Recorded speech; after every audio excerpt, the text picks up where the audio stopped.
figure out how to retire from the IRS. Ready? That'd be nice. Good morning. Welcome to the Tulare County Planning Commission. Information concerning the following agenda items is available for public consideration during normal working hours at the Resource Management Agency. The staff will assist in answering questions, and for further information, the Planning Commission, the last page. Roll call, please. Gong. Here. Millies. Here. Elliott. Here.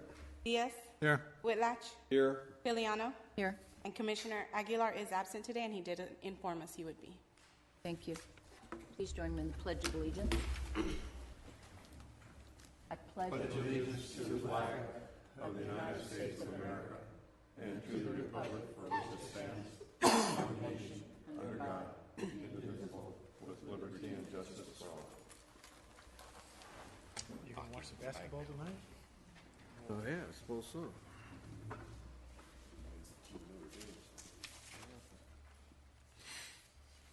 At this time, members of the public may comment on any item not appearing on the agenda. Under state law, matters presented under this item cannot be discussed or acted upon by the Planning Commission at this time. For items appearing on the agenda, the public will be invited to make comments at the time the item comes up for Planning Commission consideration, so that all interested parties have an opportunity to speak. Any person addressing the Planning Commission may be limited at the discretion of this chair. In order to be considered by the Planning Commission, testimony on public hearing items must be given at the time scheduled for the public hearing. At all times, please use the microphone and state your name and address for the record.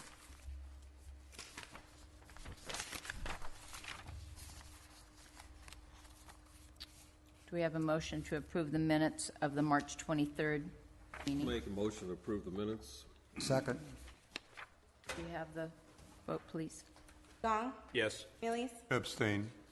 Elliott. Yes. Diaz. Yes. Whitlatch. Yes. Filiano. Yes.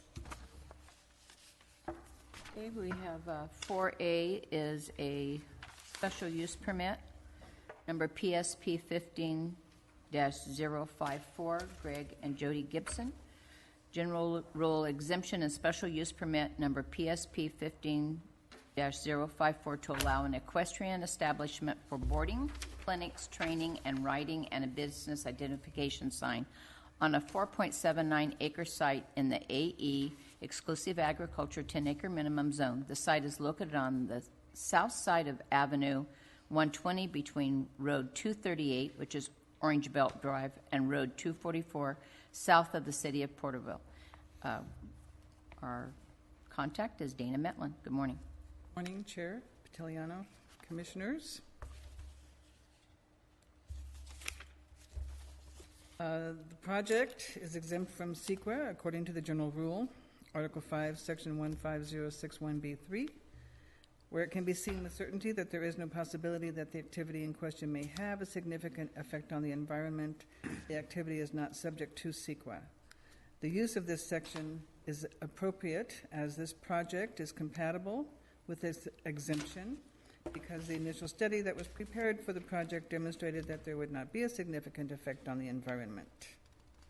There were some initial study highlights that were in the staff report that included an odor management plan, a dust management plan, and a vector harborage plan. Entitlement is found in Section 16, Part 2B. As amended, the zoning ordinance, which allows equestrian establishments such as academies, schools, and stables in the AE10 zone upon approval of a special use permit. This project was noticed according to the law. Staff received 2 telephone calls expressing concern about the project. A memo was presented to your commission detailing the callers regarding dust and odors. Conditions of approval have been incorporated into the project to lessen these effects.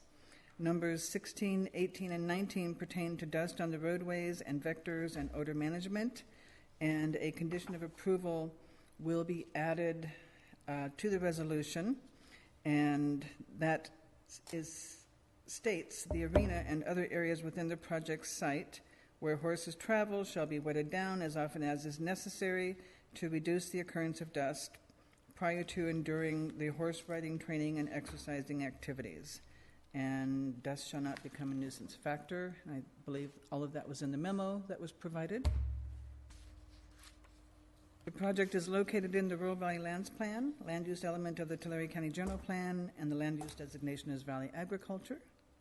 The project was found to be consistent with the General Plan 2030 as it conforms to the land use policies applicable within the plan. The project site is located on the south side of Avenue 120 between roads 238 and 244 south of Porterville. The project is located in the AE10 zone and contains a rural residence, 2 barns, stalls, pastures, and other outbuildings. The surrounding properties are all zoned AE10 and contain rural residences and agriculture. Here's an aerial view. There is a code violation on this parcel for exceeding 2 mature animals for each acre in the AE10 zone. Currently, this 4.79 acre site would allow up to 9 horses. The applicant stated that they have been providing riding lessons at this location since 1987, and they have been boarding horses since 1989. Currently, they board over 10 head of horses, and this use permit is requesting an increase in density to board up to 30 horses at this facility. This is the site plan illustrating the location of the residence, which actually is down here, but we're looking north is down. And the rest of this area here is the horse pastures and stalls. An aerial photo from Google Earth. The arena contains sprinklers to keep the dust down when the horses are being ridden or exercised. A fly control program is utilized whenever necessary. The barn has a fly spray system in place, and fly predators are also utilized during the spring, summer, and early fall to keep the population down. The facility is open 365 days a year, 24 hours a day, and clients are able to visit their horses at any time, day or night, as necessary. There is a large area in front of the barns where visitors park, which is in this area here. And the drive paths from the driveway, which is up this way from the road, is all packed with decomposed granite to control dust. And there will not be any public events at this site which would require any amplification of sound. Staff is recommending that your commission, in one motion, approve a general rule exemption consistent with CEQA and conditionally approve special use permit number PSP 15-054. And that concludes staff's report. Yes, please. Can you show us on the map where Mr. Keck and Miss Blackwell's residents are? Mr. Keck is this residence right here. Oops, sorry. I don't know. And Ms. Blackwell owns both of these 2 parcels down here. Okay. Thank you. You're welcome. I'll save my comments for when we discuss it. I did speak with the applicant around 7:30, and they did indicate that they would come to the hearing. They mistakenly went to RMA. They're on their way. Oh, they did? Okay. So they didn't read the notice properly, I guess. Okay, I will open the public hearing part of this. If we have anyone that would like to speak on the, please come up and give us your name and your address, please. Hi, my name is Laura Flores. You guys have it as Blackwell. It's technically Fielder. We haven't changed the name on it yet. I am the owner of the parcels directly behind them.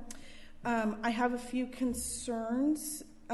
While I am not opposed to having people explore their entrepreneurial side of things, as we all are, we just, again, have some concerns. I myself have serious health concerns.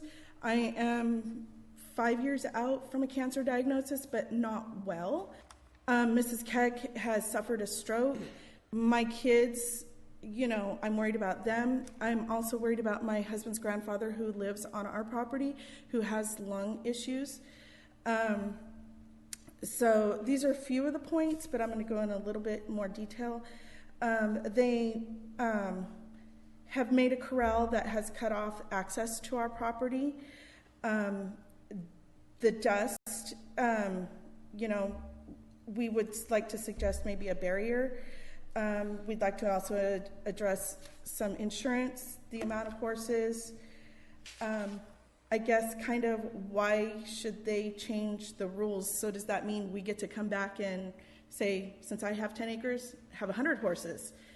Does this, you know, when they change out their wires and posts and everything, they just leave everything in the easement ways. So, you know, we'd like to have some respect as neighbors. So the barrier that goes along our property and down the driveway, some of us neighbors, including Danny Warren, who is the neighbor Dana, can I to the see side. the aerial again? Excuse me? Keep going, I'm asking Yeah. Dana to show us Oh. the aerial so we know what you're talking So about. we'll know where. Okay, I own the two behind it, and Danny Warren is the one to my left. And where's the easement that you come down that you're saying? Literally down that black line. Oh, okay. Thank you. They were supposed to be part of when they, when we purchased, my mom and dad actually purchased those two parcels of land back in 1979, and Keck, I believe, this did the same year or in that area. It was supposed to be that whoever bought all those properties was supposed to share maintenance of the driveway, and there was an actual cul-de-sac when we purchased it, so that way whoever purchased this land could go this way and the other way also. If you go down the driveway now, the way the corral is done, there's no access to the property directly behind theirs. How do you get there? Well, because I own both of the properties, I can get there front. The other side is not blocked. So, but if I were to sell that piece of land, they would not have access to it. I did ask him when he was rounding out that corral to please not do it, because then we would not have access. And he said, well, I'll take it down when you ask me to. And I said, well, you know, the best thing would be to just not put it up. And he said, well, I'm going to do it anyway. So they are not very neighborly neighbors. Never have spoken to them directly, other than a few times. My husband's grandfather does ask them, trying to keep the dust down. They do it, you know, for like 10 minutes and then ride for hours, so it really doesn't control anything. The flies, they state that they do it in the corral, in the arena, but the horses don't live in the arena. You know, they live in the corrals, and that's where our biggest issues lie. So we would suggest that they have fly control in the corrals that don't get mucked every day. If they have 4.79 acres with the house, the corral, the driveway, the storage, and the barn, there should be approximately 3.5 acres left. So how do they expect to keep 30 horses that they can be humanely kept? In the arena, right outside, there is a few stalls that literally are just squared off. So it would be under the barn, on this side, where the corrals are on this side, that little long rectangle that's on the side of the barn. No. I see it. Is that an overhang? Oh, okay, that's what you're talking about. Yes, there is like 6 stalls in there, and literally the horses have room to pace. They keep 6 horses in there. The acreage up front, there's 7 horses up there. There is 1 in each stall down here, and the one all the way to the right there, that actually harbors water when it rains, and so the mosquitoes and pests are just constantly. What are their long-term goals? Do they plan to stay? Are they going to move away, knock down the house, and create more animal space? I do know that there was a concern that even though they don't plan to have events, apparently as riding instructors, they have had bullhorns out there where the neighbor all the way over there has complained that he can hear it over there, and it's, in his words, annoying.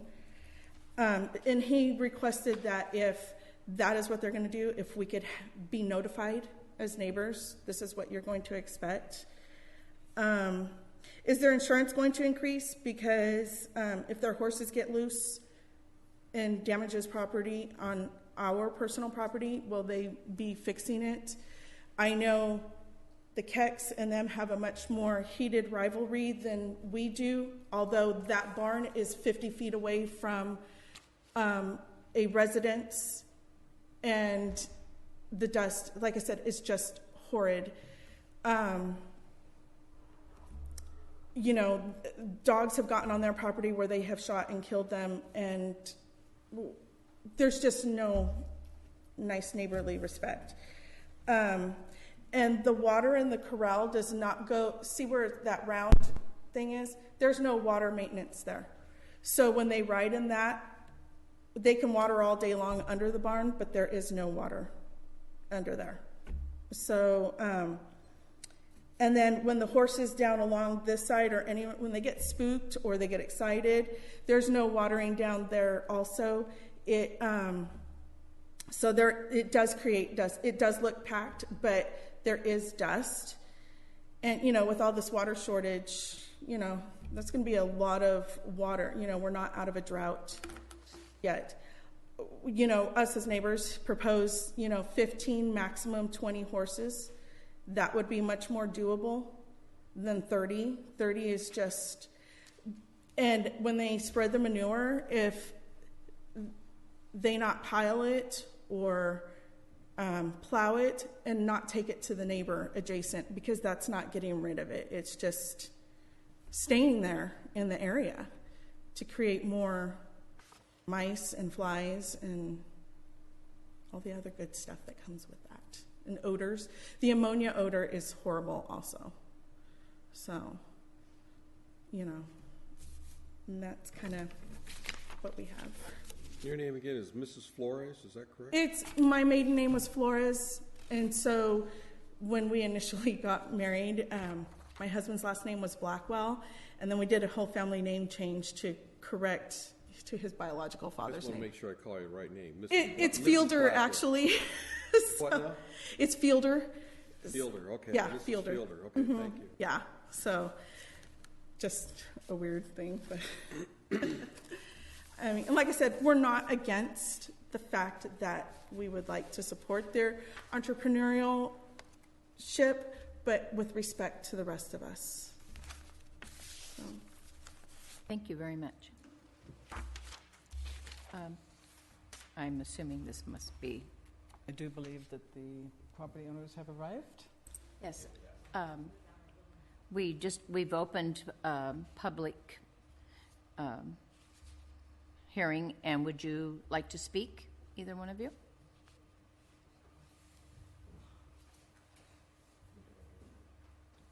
They weren't here, but we only need to hear new testimony, so, Well, that would be kind of hard for I her. know. Okay, thank you. Please give us your name and address. My name is Jody Gibson, And your address, please. 24141 Avenue 120. Thank you.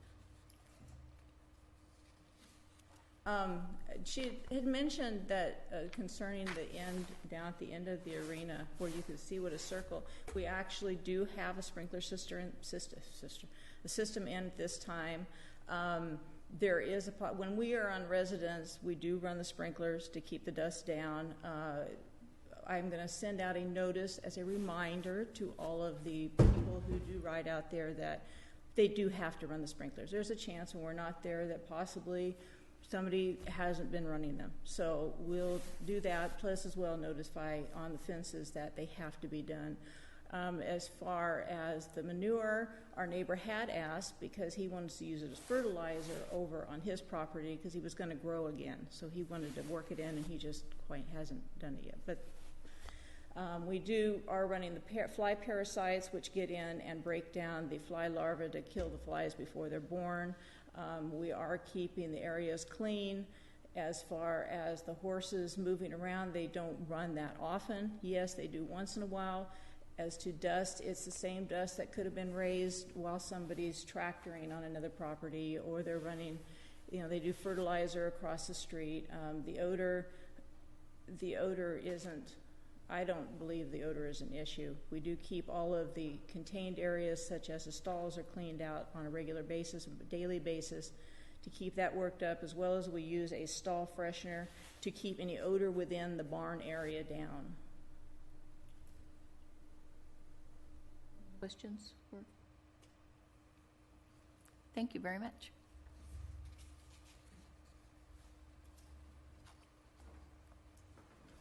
Okay, I'm going to close the hearing part of the... Any questions or comments from the commission? I just think it's, need to have fewer horses. And I'm not a country person, but, I kind of have to agree yeah. with something You like live that. on 5 acres, so The available space for the horses there is much less than the 4.9 acres, and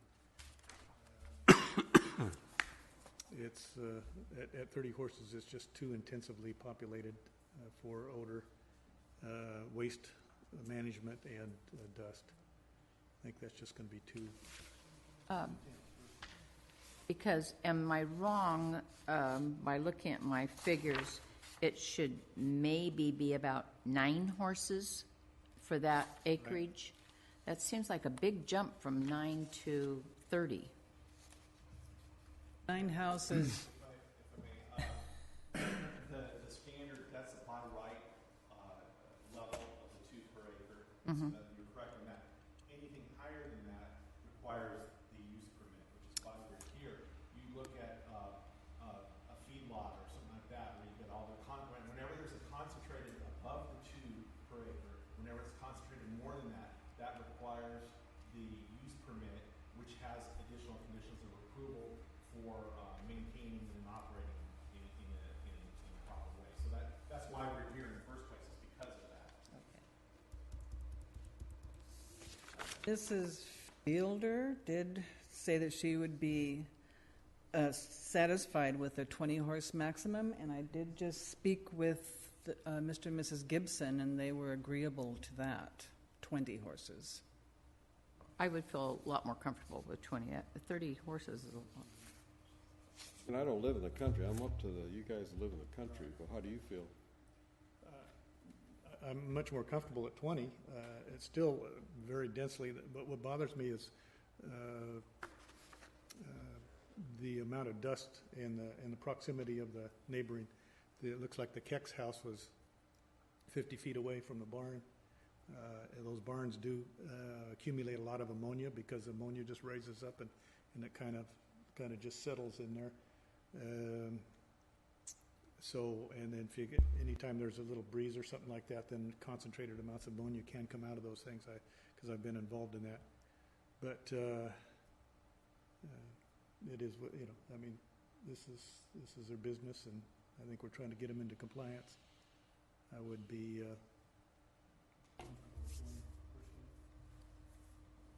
Any other? Anybody want to? I'm comfortable with that. So. Would somebody like to If add a condition that we change it You want to double to by right? coded allowance per Yeah, acre. this is doubling the by right level, so I mean, it's still a significant number. Yeah. Dana, she mentioned health issues. I don't know if that affects the CEQA stuff or anything like that during her testimony. Yeah, Hector Guerra. We heard a suggestion that the number be maximum be 20 instead of the 9 that are allowed by right. The 20 is in application to the special use permit. So you went from 9 for them basically say, go ahead and do it, to a 20 that says, in order for you to do it, you have to follow all of these conditions of approval. Now, to the maximum extent practicable, whether it's the odor through an odor management type procedure where they clean up the stalls on a regular basis, that will help the ammonia and the odor and the manure. If it's promised to the neighbor needs to do something immediately with it. It just can't have it sit there where it continues to be odorous and maybe an attractor of vectors. That's part of it. The dust, I think in the condition of approval that we added, we are basically saying sufficient to not create a nuisance. Now, does that mean application once a day, 5 times a day, 10 times a day? You have to understand it's sufficient to not do that. There is another recourse that they can take, and I will suggest this too, the Valley Air Pollution Control District. You know, they control dust. This is not an industrial source, but they do carefully watch nuisance. And if you get complaints, they will go out there and enforce their ordinance, not ours. It's their rule. And they do care about the health. So if they comply with that, it is likely that it will then reduce potential dust impact. Therefore, that would cover the dust component and air component of CEQA. So I think if they implement it properly, regularly, then it's going to be okay. Now, we also do rely on the adjacent neighbors, the immediate impact, to monitor. You know, in addition to self-monitoring, we can't be out there 24/7. And if there's something going on, they can call us. Talk to, I'll just call her Laura. We had a great conversation. You know, so just with the special use permit, now you have that enforcement mechanism. Now you can go out there and say, they're not complying with the conditions of approval. We're going to remedy that, or there's going to be, you know, potential follow-up in the form of possible revocation. We don't want that to happen. You know, that's why it's called a special use permit, conditions of approval. So we're satisfied with the conditions that are in it, and you know, we're going on a good faith effort that the applicant is going to comply with all of them, fulfill that, and we're relying on the neighbor to say, yeah, it's working pretty good, everybody's happy. I thought there was, county had some rule on the Large Animal Confinement Act about moving manure for composting to another site. What's that about? Well, you just hit the nail on the head, large. You know, for the smaller facilities, we're dependent and reliant upon the owner applicant, the operator to do that. It becomes nuisance. That's what that becomes. But yeah, obviously for confined animal facilities, they're talking 500 creatures or more, you know, so, or it depends on cows. Somehow within 48 hours, that pile of manure should be moved. Is that unrealistic? I thought there was a condition of approval that they had to clean it up daily after. It doesn't say when. It just says it has to be cleaned up. I don't think it has a time on it. The only thing I see here on dust, number 16 is driveways and internal roadways shall be treated for dust. I don't know if that's enough. Number 19 says the manure 19? shall be scraped. On a daily. And I'm Well, that's manure. adding a condition of approval which wasn't in the original resolution, which is in this memo that was presented to you. And that is the one about watering the arena and the other areas where the horses are.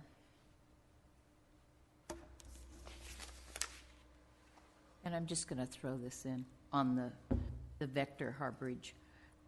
Tulare County has one of the best mosquito abatement programs in the state of California. And if you guys have a problem with that, you should call them because they will come out. And it's a great program. We're very fortunate in Tulare County to have that. So if you do have a mosquito, you should definitely call them. That's for mosquitoes, not flies, though, right? Yes, right. But usually if you have one, you have the other. Is this a venue to address the easement encroachment, if there is one? Yes, I was going to bring that up. Is the aerial shot currently the way that it looks right now? This current aerial where the corral is just south of the stalls there?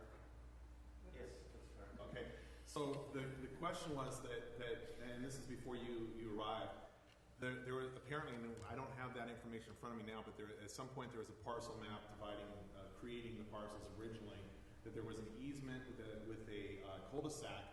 What I would anticipate would be at the very very southeast corner of your property. And Laura had mentioned that now the access was cut off from the immediately south parcel because of the construction of your arena. But looking at that, it seems like it's that basin that would be normally where if there's a right of way or an easement, it would be that basin area towards that last basin of the road, yeah, right there. The corner of the property is where I would think. So I think what we need to do is clarify and make sure that there's no structures or anything, because if your neighbor wants to sell her property, there needs to make sure that both parcels have the access as it was drawn up in the map, and we need to make sure that's clarified. And we can do that. Can you come up to the microphone, sir? I'm sorry, yes. Give your name. We're recording what you say, including what I say. My name's Greg Gibson. I'm property owner of 24141 Avenue 120. Thank you. My fence line is actually, I believe, 15 feet to the inside of my property, because there's a Edison poles on the back side of that property, so we have to allow easement for that. The property line is actually to the inside of the property line. There might be a bulb out, a cul-de-sac there at the end, that we just need to, because the easement will run, probably splits you and your neighbor's property right down there. And then because of the two properties to the south, it usually, so that easement would widen generally speaking, and I don't have an map in front of me, but generally widen and maybe that's cutting off part, maybe the fence cuts off part of that access, I'm not certain. We just need to clarify that. And it's really a separate issue from what you're approving here, but we need to make sure that that's in proper order. Well, would it be an issue if you're trying to get a fire truck down the road? Absolutely. That's why I'm saying it's really a separate issue. We need to clarify that, regardless of what action the planning commission takes on the matter before you. And that would show on the parcel map, that easement, so. Not the assessor parcel, but the parcel map. Well, then, so what you're saying is that the county then will move on and take care of that issue outside of what we're doing here today? Okay, all right. Did you send the fire department out there to see? I mean, they're the ones that, I think it'll be very apparent. I mean, do you have a copy of the parcel map, or? We'll research it, get it up, and then you'll be able to see it. Right. And what I would anticipate would be it's square, and it needs to be opened up a little bit. Okay. At that very southeast corner. So we can. There's probably an easement right back in there. Yeah. Ms. Fielder, did that answer your concern? Yes, it does. I'm sorry. You have to come up to the front. We're being recorded. Your name again, please. Laura Flores Fielder / Blackwell. Our only other concern was that maybe to help with the dust was to put up maybe a large fence with maybe foliage or something to help, because dust doesn't just float down, it goes up and around. It's just so bad. I mean, like, you can't even see the front of the property, that it gets so bad when they're riding around. And if it was just one person, it's one thing, but when you get 2 or 3 riders going along in there, watering for 10-15 minutes, just doesn't get it. And the horses get excited, and more often than not, if there was more of a foliage barrier going up along the backside and maybe down the driveway, that would probably help with the dust going towards the Keck's house as well as back to ours. A nice foliage, tall, kind of thing. I mean, that might be. do you object to the neighbor putting plants on your property to create that? They're good. Maybe, maybe some nice fruit, something. I don't know. There is an easement. He is correct. He is back off. It's just going this way towards the driveway is where I'm more concerned. And you're correct. cutting off. If somebody else had that property, a fire truck would not have access to it. So that's been our big concern. You know, Mr. Keck has expressed to me that they've had at least 200 to 300 flies on their door. You know, it's just, if everything would have been cordial and everybody had been respected through this whole process, we might not be here. It's just, it hasn't been a good process through the years. So, and like I said, I'm not opposed to entrepreneurial things, just with respect. Thank you, Mrs. Fielder. So do we know where we're at now? One more question for Mr. Gibson. Mr. Gibson, could you come forward? I have just one question. I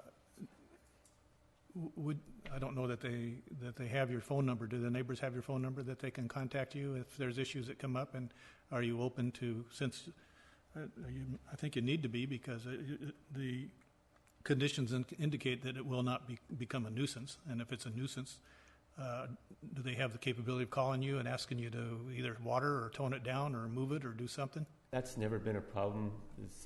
This young lady that's over here right now, I have no idea who she actually is. I know Jean Keck, my next door neighbor. I know the Mendables, not Mendables, the ones living in the trailer next to us. I know who they are. The old man out back, Jesse, I know him, but I do not know who this actual lady is here. But I have no problems communicating with the old man out back. With Gene Keck, I have some issues with him as far as some other issues, but as far as the dust control and the smell and stuff, I have never had a conversation with him about that. Right. Well, I have no problems. The conditions of approval just make a flat statement: dust shall not become a nuisance factor. Yeah. So you're kind of on the hook for that. So I guess if I were you, I would get some phone numbers and mend some fences here, and be open to, and when they call you up, to either water down or stop the activity. Because if it becomes a nuisance factor, then the county can step in, as well as the air board, which I don't think you'd want to do that. No, I'm trying to make this work. That's why we're here. Like I said, it was kind of a shock to me that this actually happened this way. But all right. Well, I think you need to get to know your neighbors a little bit and mend some fences here, and just try to live peacefully. And I think they said you could plant plants on their side of the fence too, so if that makes it better, then that's a cheap fix. yeah. Thank you. Thank you. By the way, we're here to help you do what you want to do, so not make life harder, okay?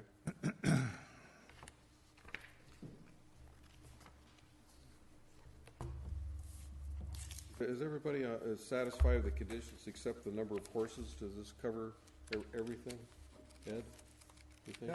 Yeah, I didn't see anything extra or anything other than just to make sure that the dust and the odor and vectors don't become a nuisance, and that's the key right there. I think by cutting the number of horses down, it's going to help that. Melvin? Are we mentioning anything about the foliage or trees? I think it'd be kind of look nice to have trees down that road, but that's only. I don't think it's possible down the road because it's the road's limited in width, and the neighbor to the east is not happy, but to the south they could plant trees. So I don't want to create more problems. Hate to put more conditions on than we.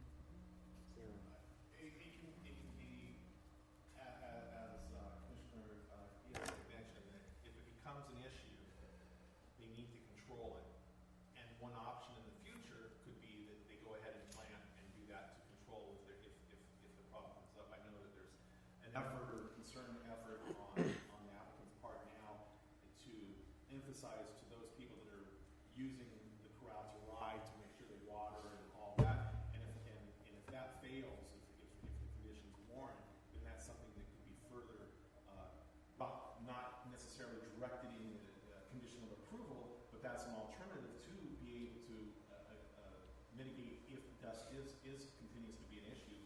Then that's something we can look at to be able, because this is an enforcement tool, not a condition of approval, that the dust should not become a nuisance. correct that if it does continue or if it does get. And outside of what we vote on today, RMA is going to look at the circle to make sure emergency vehicles can get down that road. You're going to take care of that outside of what we're doing here. That's outside of this, whether, Okay. regardless of what happens here, You'll follow up on that. pull the parcel map. And we'll talk, it's probably something that is just unaware of it, and the applicant sees it, they'll know how to Okay. to stay out of the easement to make sure that It benefits all three properties, so, or four. it's actually, yeah. Okay, do we have a motion for this? Okay, I'll make the motion to approve this project, limiting the number of horses to 20, as stated in the staff report. Approve the general rule exception consistent with, Added condition of approval. let's see, okay.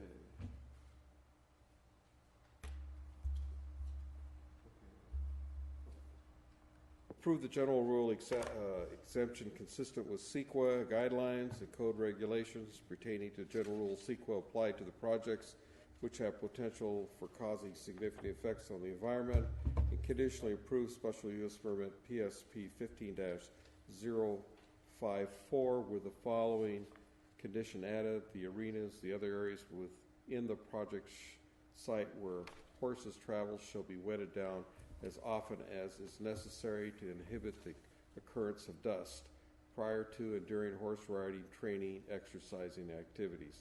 Dust shall not become a nuisance factor. Is that okay? Perfect. And did you mention the reduction of the? I did mention the reduction to Yes. 20 horses. Okay. I'll second that. Okay, we have the vote? Gong, Yes. Millings, Yes. Elliott, Yes. Diaz, Yes. Whitlatch, Yes. Juliano. Yes. Madam Chair, may I add that since you guys are all here, maybe you could meet outside and shake hands and.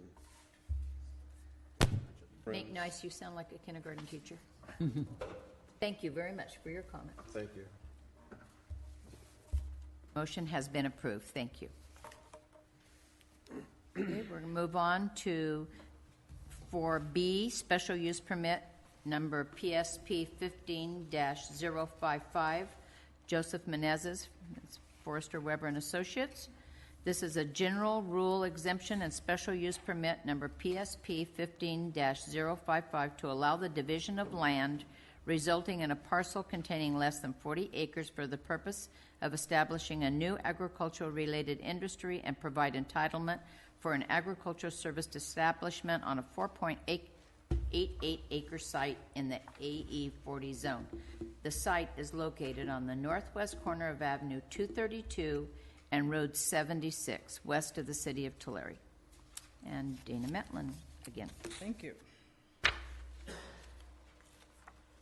All right, this project is exempt from CEQA according to the general rule, where it can be seen with certainty that there is no possibility that the activity in question may have a significant effect on the environment. The activity is not subject to CEQA.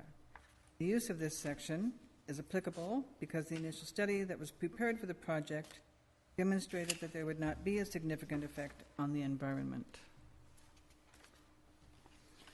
Entitlement is found in section 9.7E 33A, which allows divisions of land resulting in parcels containing less than the 40 acres required in the zone for the purpose of establishing a new agricultural-related industry or service in accordance with all applicable building and zoning regulations. And in section 9.7.E.35, which allows agricultural service establishments primarily engaged in performing agricultural services and farm-related activities in storage, hauling, and equipment repair and maintenance. And as mentioned earlier, the applicant is requesting there's already an existing home site parcel, and he is requesting to enlarge that home site parcel to 4.88 acres, and which is why we are using the section 9.7.E.33, as it will be larger than what is allowed in a home site. The project was noticed according to the law, and staff has not received any comments on this project.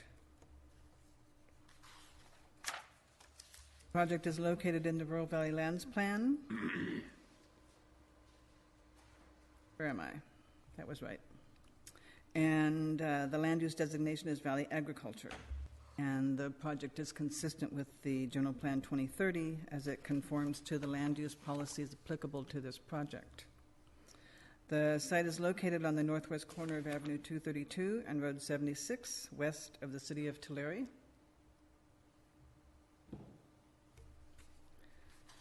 It is zoned AE 40 and contains 2 single-family residences, 3 existing shop buildings, and the surrounding properties are all zoned AE 40 and contain rural residences and agriculture.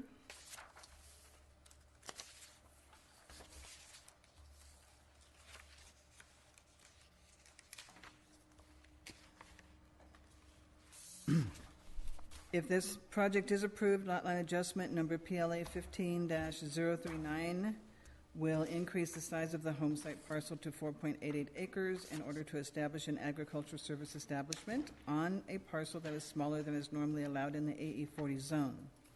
This ag parcel is under Williamson Act contract.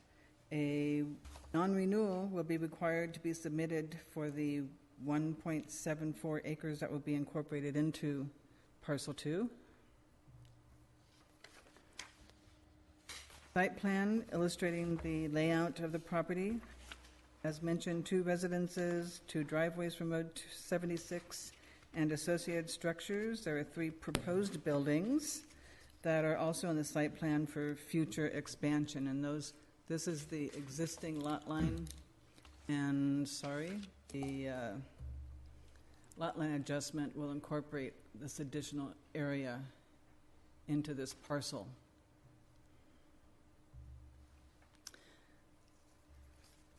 Aerial photo, and this agriculture business is already established on this property. Question, Dana? That extra, let's see, I'm a little confused. Is that footprint 4.88 acres, or is that just on? That footprint is the 3-acre home site. Okay, so there will be another acre and a half taken to the, to the west, right?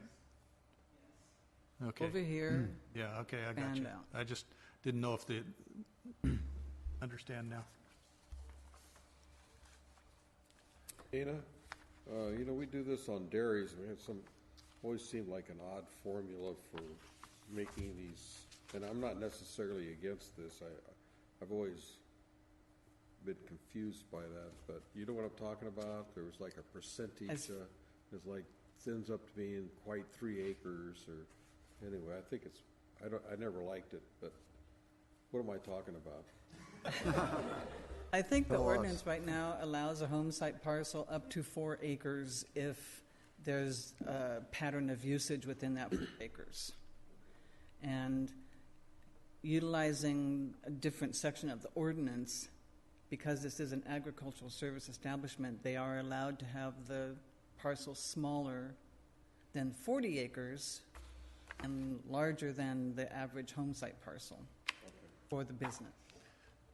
That more clearly Thank you. stated? So I take it from the report here that they want that extra acre and a half to expand their business. Yes. Okay, that's where I was a little confused. So they're wanting to expand out, Yes. like To counterproductive. the west. And so, And the lot line adjustment is done internally at RMA. It's just a director approval.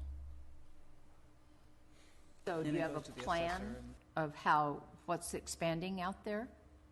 Yeah, there's a shed, The tractor repair business. big shed they're gonna put out there. Another one, because there's 2 big sheds there now. They are Really going doing to, this through a lot line adjustment, which is allowed by law. proposal is to add a structure here and a structure back here.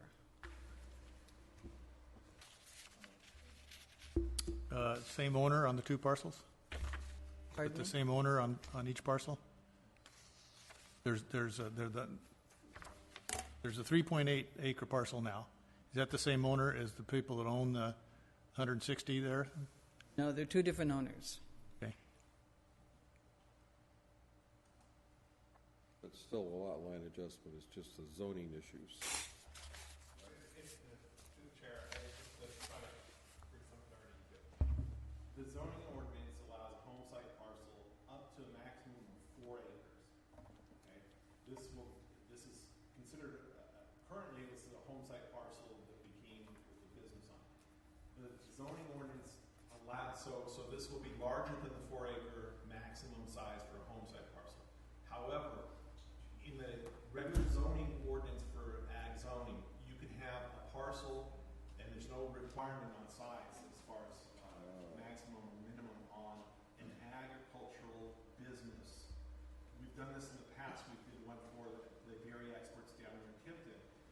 It's not a 40-acre parcel. We're creating about almost 5-acre parcel because of the business. It's strictly an ag business. That's why we have to come to you to get that approval. Therefore, the rest of it is simply just a lot line to bring it out. So that's where I get confused on the dairy, because those are just home parcels. They're not a business. Correct? Well, I'm not certain exactly what you're talking about in the dairy. Well, we limit it on dairies whenever they do a home parcel to the home parcel can be only so big. And when they're because again, what we're doing is creating a parcel that doesn't fit. It would generally be non-conforming without this use, without approving the use. I'm okay with it. I don't, but I'm just saying that. And then because they're separate owners, it was simply a land transaction. The owner of the water parcel will be selling to these people, so they can purchase it and move the lot line over and expand the business. And that's basically all this is. That's cleaning up. They could do the lot line adjustment, they just couldn't build in it if we didn't approve it, so. Well, let me open the public Okay. hearing. Okay, I'm opening the public comment part of the hearing. Do we have any comments from Mr. Weber, Forrester? Fred Weber, Forrester Weber and Associates, 1620 West Mineral King. Sounds like you guys are a little confused. George Traisto owns the acreage. Recently planted to walnuts. This was a good time. Evidently, Mr. Menez and Traisto had been talking about this. He has new trees planted now at the new line, anticipating the approval of this use permit and the lot line adjustment. That makes sense. So the timing hit to do the adjustment and plant his new trees. So that's why this timing hits up. The business has been there close to 40 years. It's more of a business parcel as opposed to a house parcel. The house happens to be there. With the age of the business, it may have been there before the house. I'm referring to, actually there's 2 houses. I don't know how soon Mr. Menez is going to expand. But like I said, the timing was right with the trees and everything going in, so that's... Makes a lot more sense. Because I went out there and this wasn't clicking in my head. Okay, so that's hopefully clarifies it for you. Clarifies it. So, it is a lot line adjustment, not a land division. Roughly a little over 1.5 acres enlargement on the west side. So, any other questions? No, it's cleared up now. Got it. Thank you. Are there any other comments? I will close the public comment period. And do we have a motion? Recommendation. Pardon me? Here's the recommendation. Yes. Thank you. I'll make the motion, we approve. Okay. Did you close the hearing? Yes, I close the hearing. Okay. Do you want more comment? You want to comment? No, I just thought we maybe get the recommendation from staff before we... Oh, well, before we I make a saw it, motion so, to approve okay. it. Yep. Okay. Right here. All right. It's right here. Is that what you want, is what it says here? Yes, that's what I want. The same, right? It's the same, yes, it is. I can't read that far. I move to approve general rule exemption consistent with California Environmental Quality Act, CEQA, and the state CEQA guidelines pursuant to Title 14 Cal Code Regulations, Section 15061, subsection B, subsection 3, pertaining to the general rule that CEQA applies only to projects which have the potential for causing a significant impact or effect on the environment, and conditionally approved special use permit, PSP 15-055. I'll second it. We have the vote, please. Gong, Yes. Millies, Yes. Elliott, Yes. Diaz, Yes. Willach, Yes. Miliano. Yes. Thank you. Okay, we have 4C, final site plan number PSR 16-001, Martino Starace. Am I saying that right? Starace? Starace? It's Starachi. Starachi. Well, hold on one second. We'll have to, we're not open yet. Thank you. I'm glad you're ready. Okay. This is a categorical exemption of final site plan PSR 16-001 to allow an air conditioning and heating business on 1.08 parcel in the C3 SR Service Commercial Site Review Zone. The site is located on the north side of East Pacific Avenue, Avenue 252, approximately 200 feet west of Star Route 63, Mooney Boulevard, north of the city of Tulare. And our contact is Dana Metlin. She's been awfully busy, hasn't she? Thank you. And this project was found to be categorically exempt from CEQA pursuant to Title 14, Section 15303, Class 3, pertaining to new construction or conversion of small structures. And the use of this section is appropriate because the proposed structure is located in an urban area boundary and is less than 10,000 square feet in area. Entitlement is found in Section 12.5, which allows heating and ventilating or air conditioning shops, including incidental sheet metal, by right in the C3 zone. However, because the SR Site Review Combining Zone is overlain on this site, it requires that a final site plan be approved. Project was noticed according to the law, and staff has not received any comments since the hearing notice was published. The project site is located on the north side of East Pacific Avenue, which is Avenue 252, approximately 200 feet west of State Route 63 and north of the city of Tulare.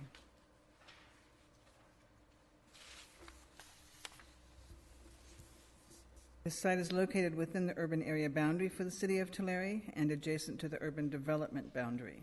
Correspondence from the city of Tulare indicated that the city is in agreement with the project utilizing the existing well and an on-site septic tank leach line system. The city stated that if the site is ever annexed into the city, that city standards may apply, such as a 6-foot block wall on the west side of the parcel. In addition, the city requested an additional 11 feet of right-of-way along Pacific Avenue. Conditions of approval 16 and 17 have been added to the project, stating that 1, the applicant shall sign an annexation agreement with the city of Tulare prior to occupation, and 2, the applicant shall sign a deferred frontage improvement agreement with Tulare County Public Works prior to occupation.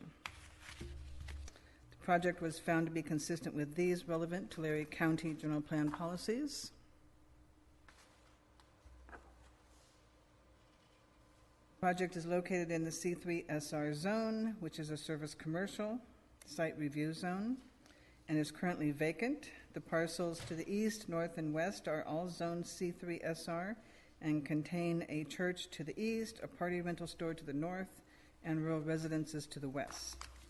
South is the city of Tulare, and that property is currently being farmed. Not exactly the city of Tulare, but within the urban development boundary. Aerial view of the project site. The site plan details a 6,250 square foot office and shop building for the air conditioning and heating business. This business will employ 15 persons, and the days and hours are Monday through Friday, 8 to 5. There are 13 proposed parking spaces, one of which is ADA accessible on asphalt concrete paving. Additional parking is available on the northern portion of the parcel. Landscaping is proposed. It shall be in compliance with the Water Efficient Landscaping Ordinance. The entire site will be encompassed by a 6-foot-high fence with a 20-foot sliding gate at the entrance and another access gate where the public and the private areas are separated. Refuse enclosure is proposed and a drainage basin and a shared well with the parcel to the east and a septic tank leach line system. And the parcel map that created this parcel indicates that there is a well and pipeline easement in favor of this parcel for access to the well. And staff is recommending that your commission approve a categorical exemption and conditionally approve final site plan number PSP 16-001. And that concludes staff's report.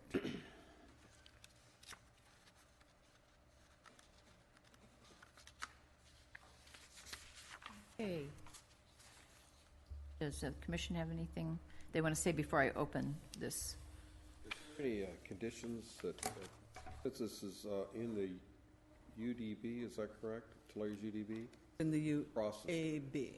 It's across the street from the UDB. Or we sometimes have any conditions where it requires the applicant to connect to the sewer when it is available? That would be the agreement, the annexation agreement that we are requiring that they sign with the city of Tulare prior to They would occupation. sign that. Okay.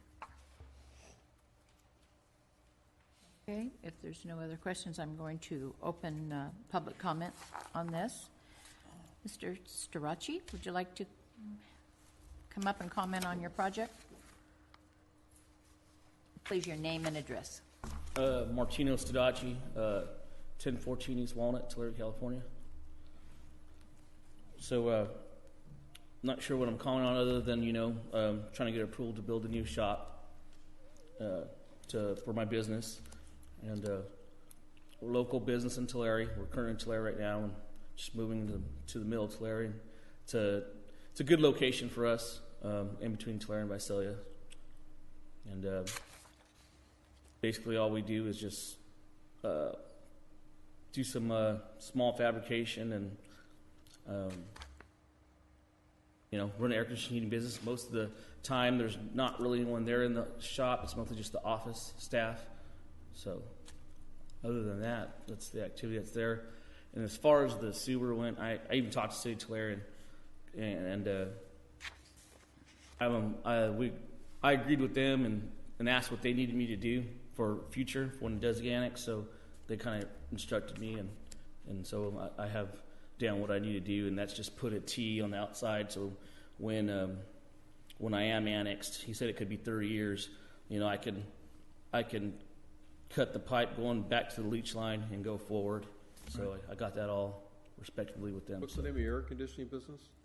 Stadachi Mechanical. Okay. Yeah, we do commercial, mostly commercial work. We do some residential replacements and service, but we don't do no track homes or anything. Do a lot of sheet metal fabricating? We do some sheet metal fabricating. Some of our jobs require bigger duct work, so we have it fabricated from like Omni Duct or other sheet metal fabrication shops up north or down south. And how long have you been in business in Tulare County? I've been in business since 2002. Ready for the heat? Yeah, I'm ready. Mr. Starachi, there's several conditions of approval here in this, and I'm sure you've reviewed them, and you're in agreement with everything in there. Yes, sir. There's a lot of stuff that the city would like to see to meet their standards, even though you're still in the county. But, if you're in agreement, that's fine. One thing I did want to ask, so their conditions are when I do get annexed, right? I have to sign an agreement that when I'm annexed, I'm going to comply. Yeah, I've took steps to complying. Like I said, as far as the sewer, I wanted to make sure that first and foremost, that's what the biggest thing. And then there's a block wall that they're going to want, and that don't sound like a bad idea to me. And yeah, no problem. Okay, good. I do have a question. Signage. Are you planning on signage there, or are you? I very much would like to put a large sign up. I don't know if I would be doing that immediately, but that is one of the things I would like to do. I'd like to put a sign up. I haven't spoke with a sign company yet, but I would like to put a sign up that has the temperature outside, weather conditions, tips for homeowners. I don't know. Did I miss, was there something on signage in here? Yeah, it says a business, number 6 says a business signage. I just saw it. Oh, a business identification sign is proposed to be located in the southeast corner of the property. There's certain size requirements that you're going to have to abide by, so, I mean, I think you can do whatever you want to do in those limitations. I think you're going to be okay, yeah? Yeah, If I may, through the chair, yes, the standards that he would be able to do by right, or if there was something that he was proposing that was beyond those standards, we would have to be back. Come back. to you again. Very good. Thank you. Any other questions or comments from the commission? Well, looks like a good place for it. Good place. business. We could use the employment. Get some people seeing what he's doing right there on Money. I like it. Good spot. So with that, I shall make the motion that are we ready, Madam Chair? Yes. Okay. Oh, I'm sorry. I will close the public comment Right, period. Thank you.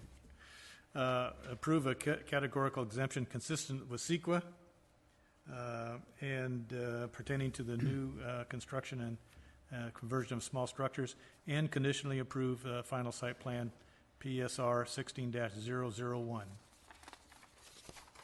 Do I have a second to that motion? I'll second. Gong, Yes. Bailey's, Yes. Elliott, Yes. Diaz, Yes. Whitlatch, Yes. Miliano.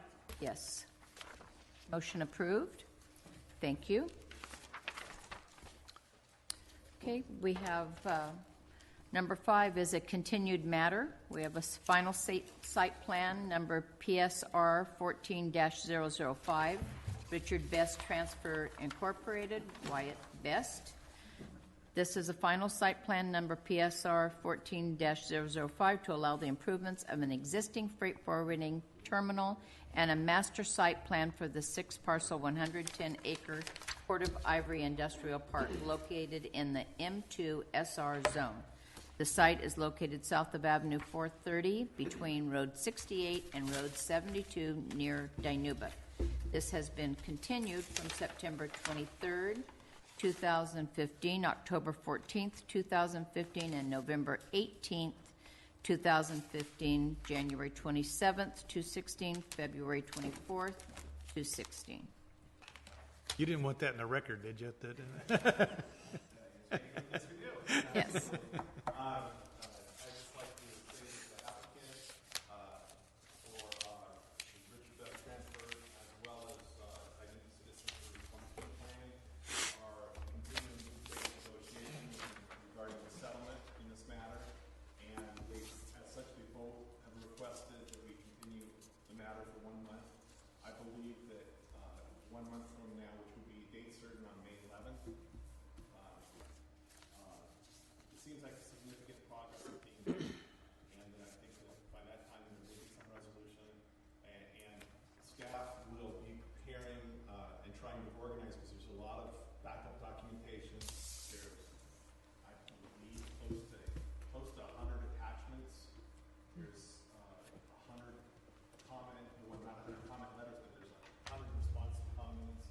So there's a significant amount of information.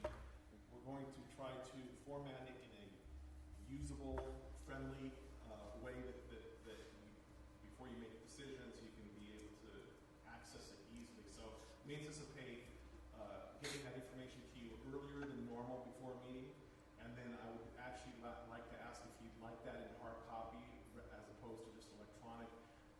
We're proposing to put it in a format that there will be packet, like with comment letters and comments that were given at the dais and comments and email and that, and then another packet with responses, so you can look back and forth and see that rather than trying to flip through a massive document, you can easily see what the response is. So we're going to do that in an easy to use format like that. So I'd like to maybe poll the commission to see if you'd like hard copies of that as opposed to electronic. I'll take a hard copy. I will. I'll take that doesn't matter, electronic will work for me too. I could do it electronic. Kill another tree. Okay, thank you. So I'm not going to open, There is the public hearing is already closed. We're just making a We're just motion. gonna continue the matter. okay. So do we have a motion to continue this matter? I'll make that motion to continue the best transfer matter until the time certain on May the 11th. Second? Second it. Gong, Yes. Bailey, Yes. Elliott, Yes. Diaz, Yes. Whitlatch, Yes. Kiliana. Yes. Motion has been approved to continue to May 11th. Okay, do we have a director's report? We're moving right along. We'll take it. And then unfortunately Francis left. Francis Torado is now back in the planning department where she was maybe 8 years ago, 7 years ago. And she's our new planning tech too. And I don't know if you're familiar with her or not. She used to work a lot with the site plan review, bringing parcel maps. At that time, site plan review would look at the parcel maps and those which are now coming before you. So she'll be coming before you more. She was here to kind of get back up to speed, but she's a good asset to our team. Talking about asset to our team, while we were sitting here, Reed is already researching the easement issue. He's already sent out emails regarding that and getting to the bottom of the easement on that parcel map that we were discussing earlier today with the horse establishment. That is really it. We're moving forward with the early March community plan now. We were kind of in an idling mode determining the scope of the project because the new high school is going in there. They needed environmental work, so we offered the county services to incorporate that into our community plan update EIR. So that's going forward. That looks like it's got a positive approval on that. So we just have to get the very last sign on the dotted line type of thing. But that should move forward here quickly, and then that will mean we'll be progressing on that plan, followed by Cutler Garcia after that one.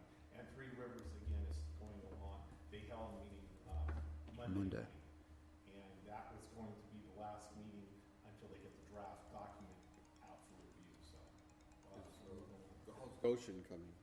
Goshen should be coming later this year. I don't have a date certain on it, but it should be coming, and it will move quickly once we get that green light. It depends. There's some things that need to be worked out, and depending what is on that, there might be some revisions to some of the technical studies. So before we can release that, we need to know exactly, have the guidance and direction on a couple matters, and then we'll be able to do that. I saw Josie the other day. She looks great. So. With that, I'll just pass on to Reed if there's. Last time I was here to talk about a number of different projects that the county's working on. I guess I'll just highlight two on our bridges that are completed here. One is about a 400-foot long bridge on Deer Creek on Road 224. We'll be doing a bridge opening or ribbon cutting ceremony. Unfortunately, May 11th, so you guys will be here, but I would pass that invitation forward to you. And the second is on Deep Creek on Road 182, another nice bridge that we're pretty proud of too. If you're interested, I can kind of fill you in on a couple of bigger Caltrans projects that are going on here. Betty Drive, the Goshen interchange, they're pretty much, they call it ready to list, but that means that they're ready to advertise for bid and then go into construction in probably late summer or fall here. So there will be some significant activity throughout the Goshen area there starting in fall. What's The estimated time on construction, do you think? A couple of years? It'll probably be a year and a half, yeah. They're gonna build a completely new, overcrossing structure there, and there's some substantial changes to the frontages and the roadways throughout the community. So the Goshen Community Plan will be great timing too, because that's it's acres. Acres of land. Are they going to affect some existing businesses that are there now? Yes. Some of the gas stations are being affected, I believe the Valero station is, and then access to a couple on the west side are being affected. Any more talk about an overpass to Grangeville off of Goshen? Not at this time. But maybe it won't be so difficult if that's planned out, yeah. One of the other things to be aware of is that those two hook on-ramps, off-ramps there just south of the Betty Drive interchange, those will be going away. Well, if we could get an overpass there without any access to it, that would I'd Be nice. Satisfied, yeah. It'll make it hard for me to get to Wild Willie's, but that's They've expanded now, too. You could always walk across the freeway. Hey, John, how do you know that? I saw the construction. No. Another Caltrans project is the State Route 65 widening, just south of Porterville. They'll be doing from 2 lanes to 4 with a couple of traffic signals at Teapot Dome and north. That again will be going forward in the fall. They're wrapping up the final property acquisition for that one. Speaking of Wild Willie's, has there been any increase in the crime in the area, like prostitution or drug dealers, or the sheriff's department hasn't complained about? I'm not privy to that information. I haven't heard anything specific. They would be talking to you, I take it? You know, I used to wear a law enforcement hat, so those are not, that place seems to be well run, but they still attract a certain type of people, so. I mean, I go there, but, you know. We had an incident at the bar that, was it Froggy's, as they call it? Yeah. I know I saw that come over on the press release. Oh. So they had something there. They're Every not, once in a while they do. I know, they're not out of the woods there No. yet. But we haven't heard anything from, is it Kingsburg Police or is it Reedley Police? Who is it? Kingsburg Police, yeah. We haven't heard anything from them evidently, so. And Froggy's. Uh-huh. Well, that's Sheriff's Department, and they're watching that place. They can only have so many incidents. Yeah. Hey, since we were talking about signals here just a second ago, any update on what's happening on Hurley and Shirk on those temporary signals? I'm sorry, I told you I was looking into that and I didn't get to it, but I will. Okay. It's going to be too bad if they remove them. I like them. I do too. I like those there. Without them, by the time they get by my house, they're doing 60 miles an hour. Oh, yeah. And the line is all the way back to the freeway without that light. It's bad. We will be seeing a couple of roundabouts. There are Caltrans projects coming in on State Route 190. One is kind of in between Tipton and Porterville there, and the other is out at the Reservation Road connection. So those are going to be some of the first large-scale roundabouts that we'll see in Tulare County. So I know they've done a lot of outreach to the local farmers and whatnot to make sure that the big trucks can get through there as well. Challenge. There was a roundabout proposed by the KOA campground in Goshen, but I don't think it was ever built. So, Yeah, I know that statewide there's a big push to look at roundabouts in place or in favor of traffic signals. And if you can't do the roundabout, then the second alternative would be a traffic signal. Directed from they work good even for elderly people like me, so. They don't work good for motorhomes.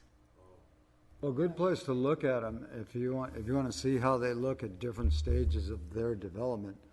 There's one in Lindsay, there's one in Exeter, and there's a new one going in Farmersville and Woodlake. So the Woodlake one seems that it's more traffic conducive and maybe a little bit better for the trucks and that have to go there. The other ones that were built older, that's pretty tight on those. You got to really pay attention. You got to pay attention. You go to San Jose, Costa Rica, and try to get around those roundabouts they've got there. And I mean, they're huge, and they must have 15, roads going off of those things. And the worst thing you want to do is make your turn, and you hear recalculating. Oh, yeah, right. Well, in Jamaica, you go through them and you have to remember you're on the other side of the road. Yeah. Ooh. You gotta really concentrate. Moving over into kind of the water arena, the state is taking a lead on somewhat of a solution to our well problem in Porterville. They've signed an agreement with the city to connect about 65 houses along an existing city line. So the city is here and East Porterville is over here. And the city services a couple of areas here. So the line connecting that, there's a few houses with dry wells, about 65, that they will be connecting there. So that's a good near-term solution. Slightly further out is the well that the county has assisted drilling on Avenue 152 on the west side. That will be connected to the city of Porterville in exchange for a connection of about 200 more houses that will be connected throughout. And that's a little bit further out, maybe a year or so away. Didn't I hear that the city of Tulare was going to finally hook up with Matheny? That's, Under some direction with the state. that's huge. That's going to be really nice. There's another one that I wish you'd look into that I've been hearing from people in Lindsay. The city of Lindsay's been asked to hook up and provide water service for Plainview. And they, and at least the people in Lindsay, you know, they got enough water problems and they think that that's kind of a stretch that the county's asked them to do that, so. Actually, to clarify, that's for sewer, it's not for water. Oh, it's for sewer? Oh, okay. Oh, that's good to know. And how's that going? Is that gonna happen? The city has to, we're in the process of starting to talk to the city and see, and when we look at proposals like this, it's really would be a win-win for the city as well as for Plainview, because there will be advantages built in for both, so, but we're just early on that stage. So that, would that somehow enhance their ability to provide service if they had more users? Is that, okay. He's writing the article. You might get quoted.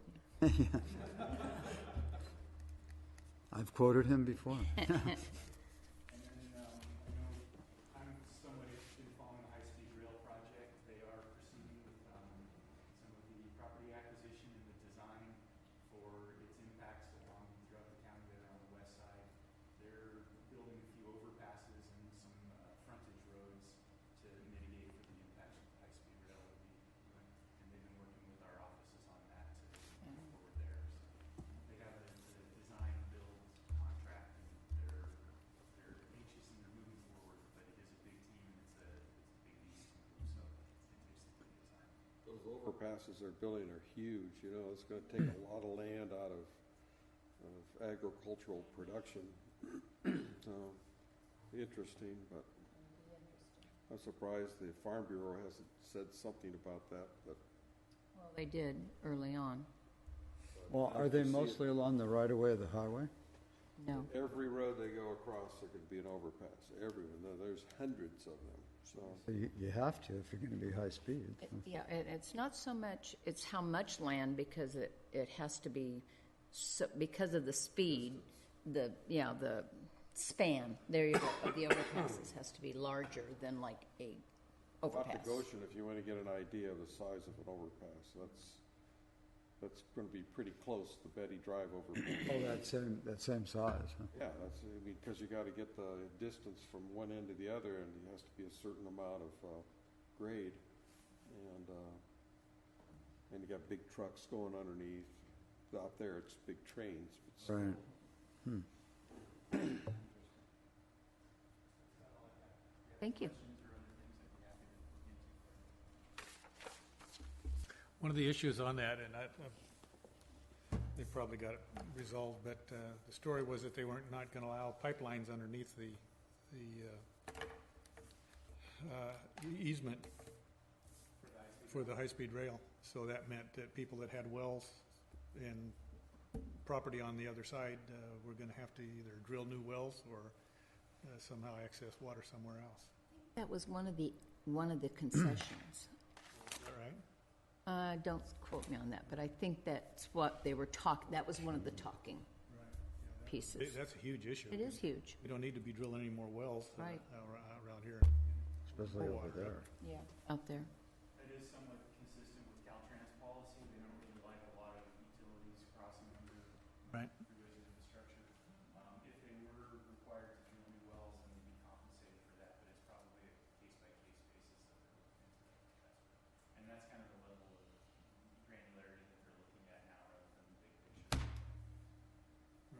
But, you know, if you get it cut off and you got 160 acres on one side and it cuts through there and you leave 140 and 12 acres on the other side, you know, you can't drill a well for that. I mean, that's silly. Even if they compensate you for it, it still doesn't make sense. And so those issues are, you know, I've heard from farmers a lot. We don't want more wells. You don't want a well drilled for 20 acres.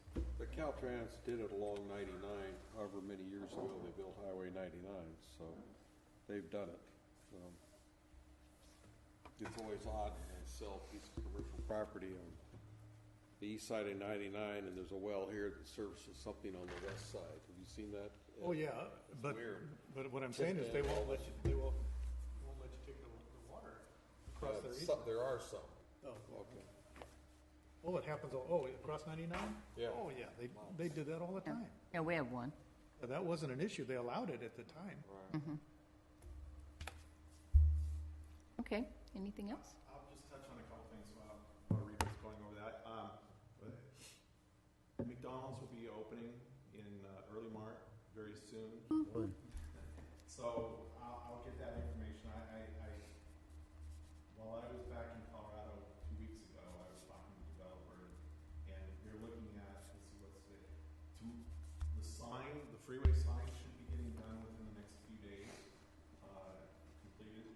The keys from the general contractor handing them off to the franchisee should have occurred late last week. And after that handoff, it was anticipated it would be about 2 to 3 weeks of training and getting people up to speed before they were ready to have the opening. So the opening was looking to be somewhere in the last week of April or the first week of May. So when I get a definite date and time, I'll pass that on to everybody for that. That'll be local people too, they're hiring right there in town, right? Yeah. How many, I forget, do you recall?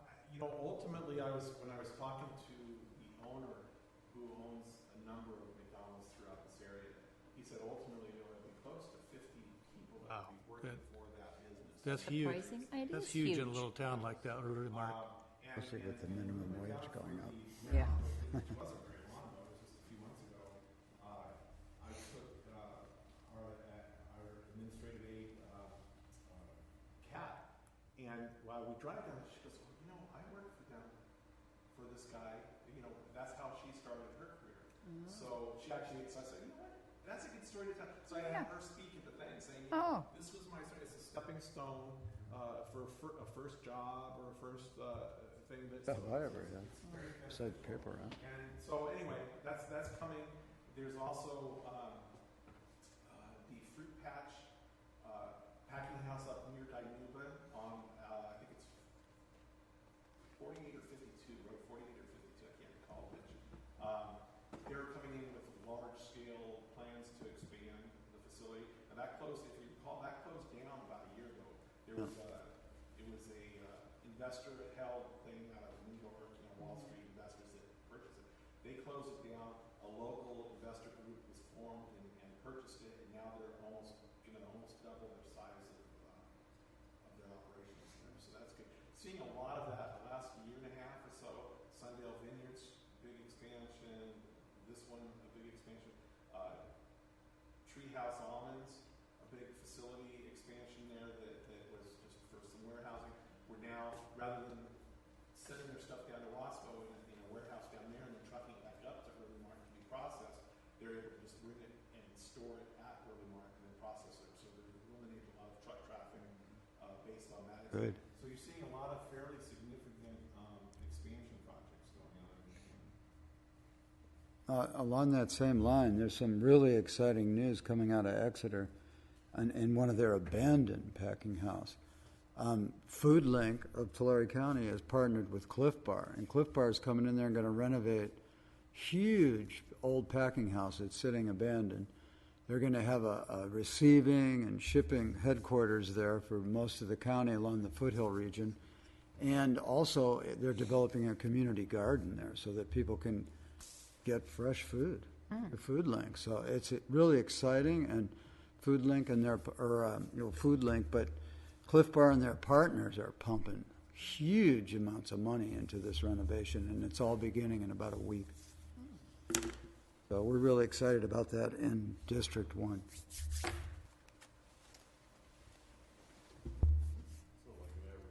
Mr. Guerrero? No? You don't have a nameplate today, briefly. so I didn't That's know if you okay. were not going to speak or something. I'm sorry, I had one made up for myself. Probably can't see it. Well, my name is Hector. But that is the strangest thing I've ever seen, that somebody actually took that. An admirer, I suppose. Briefly, as Mr. Washam said, the Delano Unified School District essentially is going to hire us to do their EIR for the high school. And we were able to convince them in that not only economies of scale, but the timing and the consistency of data. You know, like if we're going to do traffic, then traffic consultant needs to incorporate their traffic generation and stuff like that. It's got to be consistent. If they had an outside consultant do it for them, it may not jive. So we gave them our track record. We told them what we had accomplished, and we told them within 6 months it'll be done. And they're like, wow. You know, so there's a couple of things that they're bringing to the community, but we're real excited for them because I believe the ultimate population is about 700 students, and it's going to be like ag technology, ag info, ag emphasis there for the curriculum, including the general ed. And if you want to participate in sports and do other stuff, you got to go to Delano High. You know, so they really are emphasizing an early mark population. It's going to save them a lot of money too for busing. That's going to help, and it's just good for the community. More recreational opportunities for the community, and it's just a really good thing. So that happened last night, and like Mr. Washam said, they got to just sign some additional things, and we'll be ready to roll. But are they building a new high school? A new high school. Is it going to be close to the county line? No, it's going to be across from the Dillon Washington Avenue. Oh, okay. West side of the freeway. It's more in town. It's Yeah. definitely walking. It is. A lot of walking. It'll be within walking. It'll be right adjacent to, I believe, an existing middle school, or so that's it'll be a neat arrangement there for them. And then we went to Dave Bryant, Eric Coyne, and I went up to Three Rivers on Monday and saw Commissioner Elliott, and we made a presentation. Essentially, it was about CEQA. So I wanted to let them know that it's forthcoming. Next month, we'll release the notice of preparation. We'll be doing the EIR in-house. And I thought it was a very interesting question. Who will be doing the EIR? We will. And I think that's a real good sign to the community that the county is taking the lead on this. We're not getting an outside consultant. We're going to do that. Of course, let them know how the process works, timing, and how our consultants are going to be preparing various studies like traffic, noise, water supply and quality, and cultural and biological. So we'll be doing those in-house. We could do air quality and greenhouse gases. So the community was receptive to that. Not a big turnout, but those who were there asked some good questions. I gave each individual person my card. So if they had any questions regarding the CEQA process, they can contact me. So that was it. It was a good meeting. That's all I have. Thank you. Any suggestions or? You've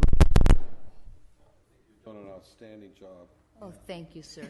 I've got an update on the CCPCA business. That October 13th, 14th, 15th weekend now, that's set. We've booked the Mission Inn now, and there's only 40 spots that are guaranteed, so you need to reserve by September 13th. And there's no fee to do that, so you should do it as soon as possible. The highlight of the tour of the conference is a trip and visit to Temecula. And I remember when they first started the master planning there for the wineries in the district there, and now their residential and small community building is pretty much done since the 1980s, and they're really going to show this off at the conference. And then the sessions for the Friday sessions will be at the Mission Inn. So it's going to be, they are doing an incredible job, the planning department of Riverside. So I think you're going to enjoy it. It's the 16th, right? October 14th, 15th, and 16th. I think it's 13th is the Thursday. You want to go down there Thursday night so you're in position for the. Were you going to email us? Yeah, all that stuff's coming. We're just approving it as a board. Okay. And in fact, I have to go to Wells Fargo today and apply for the new credit card for the organization and guarantee the rooms and all that. But all that it's all lining up, and it's going to be a super weekend. I have a comment. Every year I have people that do things for me, so I don't do them myself, but I know they get done, and it's the political fair practice committee statement, whatever it is, that has to be in. Yeah. I don't understand why TCAG is like a rabid dog about having an original copy of the one I signed, original signed copy. You know, there's multiple places to put where committees you belong to. Yeah. But TCAG is just all over my case about that they have to have the original signed document. I go like, Well, they're I trying sent to, you- Bill, they're trying to define the difference between a wet and dry signature right now. And some of the agencies can only get the wet signatures. And that's why it has to be original. I don't know. I think no, I won't say exactly what I think it is, but it's something along with has to do with a horse. But did somebody look into that? I mean, this original signature. I mean, the poor clerk at TCAG is like all over my wife's case about it. Our counsel has a comment. I'll have Will Jackson, who's the attorney for TCAG in our office, talk to them. Maybe there's some confusion about what's needed in the Form 700s and different forms from their office, and they might be following a stricter rule than is necessary. I know ours has all moved over to electronic, so I'm not entirely sure why TCAG Great. needed an original. That was so nice. But you read the instructions, it's still asking for a wet signature, you know, online. So I'll have Will look into it, and I'll see if we can get an answer. We even sign our contracts electronically in the real estate business, so. We still have to sign everything in blue ink in our office with an actual wet signature, so it just depends on who will accept what. Okay. Okay, is that it? That we have no other comments?